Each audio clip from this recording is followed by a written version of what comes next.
कधी कधी त्याच त्याच भाज्या खाऊन कंटाळा येतो. त्यात आम्ही कोल्हापुरी.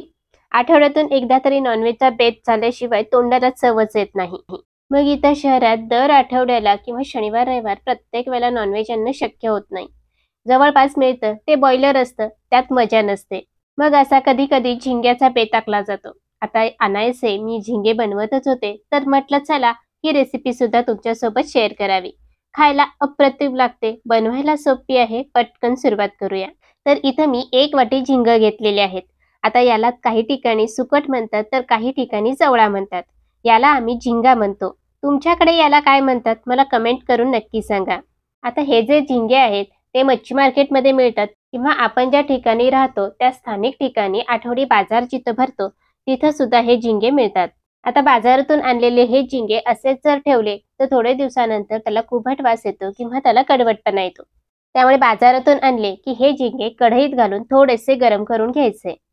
खूप कुरकुरीत होईपर्यंत परतायचे नाहीत, फक्त हलकेसे गरम होईपर्यंत याला परतून घेऊ. बघा मिनिटभर याला मी परतून घेतलं. झिंगे फक्त गरम झालेले आहेत. आता याला प्लेटमध्ये काढून घेऊ. झिंगे जास्त कुरकुरीत होईपर्यंत परतू नका, नाहीतर मग ते जास्त कुरकुरीत झाले तर खायला चांगले लागत नाहीत आणि बऱ्याच वेळेला ते कडवट होण्याची सुद्धा शक्यता असते. याला फक्त गरम होईपर्यंत मी परतून घेतलं. आता याला पाकडून यामध्ये जो काही भुगा असेल, जो काही कोंडा तयार झाला असेल तो सगळा काढून घेऊया. आता माझ्याकडे घरी सूप नाहीये त्यामुळे मी इथं ताटातच झिंगे पाकडून स्वच्छ करून घेतलेले आहेत. हे पहा या पद्धतीने याच्यामध्ये जो काही चुरा होता, जो काही भुगा होता तो सगळा मी काढून वेगळा केलेला आहे. आता हे पाकडून घेतलेले झिंगे एका बाउलमध्ये काढून घेऊया. यामध्ये पाणी घालायचंय आणि याला फक्त मिनिटभर भिजत ठेवायचंय. मिनिटभर म्हणजे आपण फोडणी करेपर्यंत याला पाण्यात ठेवायचंय. जास्त वेळ भिजत ठेवायची गरज नाही. यामुळे काय होतं ते मी तुम्हाला पुढे सांगते. आता झिंगे आपण पाण्यात भिजत ठेवलेत तोवर इकडे गॅसवर कढई गरम करत ठेवले. यामध्ये फोडणी तयार करू. साधारण 3 ते 4 चमचे होईल इतपत तेल गरम करून घेतलंय. यामध्ये एक मोठ्या आकाराचा कांदा बारीक चिरून घालायचा आहे. झिंग्यासाठी कांदा वापरत असताना थोडा जास्तच वापरायचा, म्हणजे मग झिंग्याची भाजी खाताना किंवा झिंग्याची चटणी खाताना अप्रतिम अशी लागते. कांदा आपल्याला परतून घ्यायचा आहे पण खूप लालसर होईपर्यंत परतायचा नाही. थोडासा मऊ होऊन याचा कच्चेपणाचा वास जाईपर्यंत याला परतून घेऊया. कांदा आपला परतून झाला. आता यामध्ये आपल्याला एक मोठ्या आकाराचा टोमॅटो बारीक चिरून घेतलेला आहे तो घालायचा आहे. टोमॅटो सुद्धा थोडा मऊ होईपर्यंत परतून घेऊया. टोमॅटो बघा थोडेसे गळायला लागलेले आहेत, सॉफ्ट झालेत, मस्त असे परतले गेलेत. यामध्ये पावडर मसाले घालू आणि 1.5 ते 2 चमचा लाल तिखट घालायचा आहे. हा घरगुती कांदा लसूण मसाला आहे. रंगाने लाल असून तिखट सुद्धा आहे, अगदी झणझणीत आहे. तुम्ही तुमच्या रोजच्या वापरातील लाल तिखट वापरू शकता. ते जर रंगाने लाल नसेल तर तुम्ही अर्धा चमचा काश्मीर मिरची पावडर वापरली तरी चालेल. अर्धा चमचा हळद घालायची आहे. आता हा मसाला तेल सुटेपर्यंत परतून घेऊया. मसाला परतून झाला. आता यामध्ये पाण्यामध्ये भिजत ठेवलेले जे झिंगे आहेत ते पिळून काढायचे आहेत आणि यामध्ये घालायचे आहेत. इथं बघा संपूर्ण झिंगे मी पाण्यातून पिळून काढून फोडणीमध्ये घातले. आता हे झिंगे या फोडणीमध्ये परतून घेऊयात. झिंगे परतून घेतले की यामध्ये अगदी थोडंसं पाणी घालायचंय. साधारण मी पाव वाटी पाणी घातलंय. झिंगे शिजण्यासाठी पाणी जास्त लागत नाही. आता हे पाणी तुम्ही पाहू शकता, यामध्ये खूप सारी रेती आहे, खूप सारा कचरा आहे. ज्यावेळेला झिंगे समुद्रातून काढून आणून ते वाळवले जातात त्यावेळेला आजूबाजूची धूळ सगळी त्यावर बसलेली असते. त्यामुळे झिंगे नेहमी धुवून स्वच्छ करूनच वापरायचे, म्हणजे यामध्ये असणारी सगळी रेती ही तळाशी जाऊन बसते आणि स्वच्छ असे झिंगे आपल्याला भेटतात. आता यामध्ये चवीनुसार मीठ घालून घेऊयात. झिंगे वाळवताना सुद्धा यामध्ये मीठ घातलेलं असतं, हे विसरायचं नाही. मिसळून घेऊयात. यावर प्लेट झाकायचे आणि याला शिजेपर्यंत शिजवून घ्यायचंय. साधारण 3 ते 4 मिनिटांमध्ये झिंगे व्यवस्थित असे शिजले जातात. 4 मिनिटं झालेली आहेत.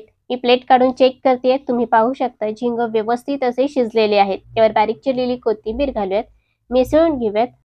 तयार झाली आपली झिंग्याची भाजी. तुम्ही जर याला जवळा किंवा सुकट म्हणत असाल तर सुकटची झणझणीत अशी भाजी आपली तयार झाली आहे. यासोबत खाण्यासाठी मस्त गरमागरम अशी ज्वारीची भाकरी करून घेऊ. 1.5 वाटी ज्वारीचं पीठ एका ताटामध्ये घेतलंय. यामध्ये गरम पाण्याची उतवणी घालून मिसळून घेतलेली आहे. आता यामध्ये थोडं थोडं पाणी घालून याचा घट्ट असा गोळा मळून घ्यायचा आहे. ज्वारीचं पीठ मळत असताना सुरुवातीलाच अगदी पातळ किंवा मऊसूत मळू नका, कारण पहिल्या 2 भाकरी छान व्यवस्थित होतात. त्यानंतर मात्र ज्वारीचं पीठ हे पातळ होतं आणि नंतरच्या भाकरी व्यवस्थित फुगत नाहीत किंवा थापल्या जात नाहीत. त्यामुळे लागेल तसं पीठ आपल्याला याला मऊ करून घ्यायचं आहे. सुरुवातीला इथं मी घट्ट असं पीठ मळून घेतलं. याच्या मला 4 भाकरी करायच्या होत्या, तर 4 गोळे मी करून बाजूला ठेवले. त्यातला एक गोळा बाजूला घेऊयात आणि तो पाण्याचा हात लावून मस्त असा मऊसूत होईपर्यंत मळून घ्यायचा आहे. हाताच्या या तळभागाने याला घसटून किंवा याप्रमाणे असं सोडून व्यवस्थित मऊसूत असं करून घ्यायचं.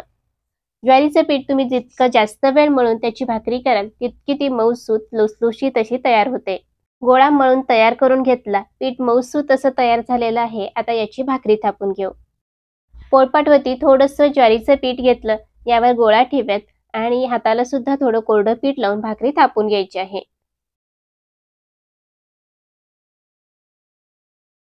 मस्त गोल गरगरीत अशी ज्वारीची भाकरी थापून तयार झाली. पटकन भाजून घेऊ.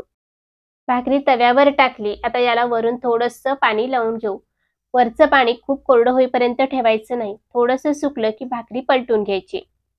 दुसरी बाजू मात्र व्यवस्थित अशी भाजून घ्यायची आहे. याच्या कडा जर कच्च्या राहिल्या असतील तर त्या सुद्धा भाजून घ्यायच्यात आणि भाकरी पलटून घ्यायची. पहिली बाजू पलटून घेतलेली व्यवस्थित अशी भाजून घेऊ.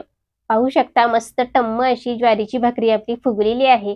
गरमागरम सर्व करूयात झिंग आणि ज्वारीची भाकरी. तुम्ही सुद्धा असा बेत कधीतरी नक्की आखून बघा. अगदी झटकेपट तयार होते आणि खायला अप्रतिम लागते.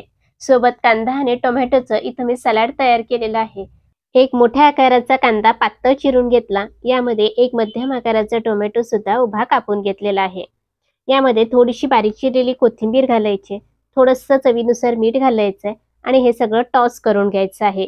वाह! काय मस्त असा झणझणीत बेत झालाय. आम्ही तर सगळे यावर ताव मारणार आहोत. तुम्हाला आजची रेसिपी आवडल्यास व्हिडिओला नक्की लाईक करा, चॅनलला सबस्क्राईब करा आणि समोरचं बेल आयकॉन आठवणीने प्रेस करा. म्हणजे मग प्रत्येक रेसिपीचं नोटिफिकेशन सगळ्यात आधी तुम्हाला मिळत जाईल आणि तुम्ही कोणतीच रेसिपी मिस करणार नाही. पुन्हा भेटत अशाच एका छानशा रेसिपीसोबत. तोवर धन्यवाद.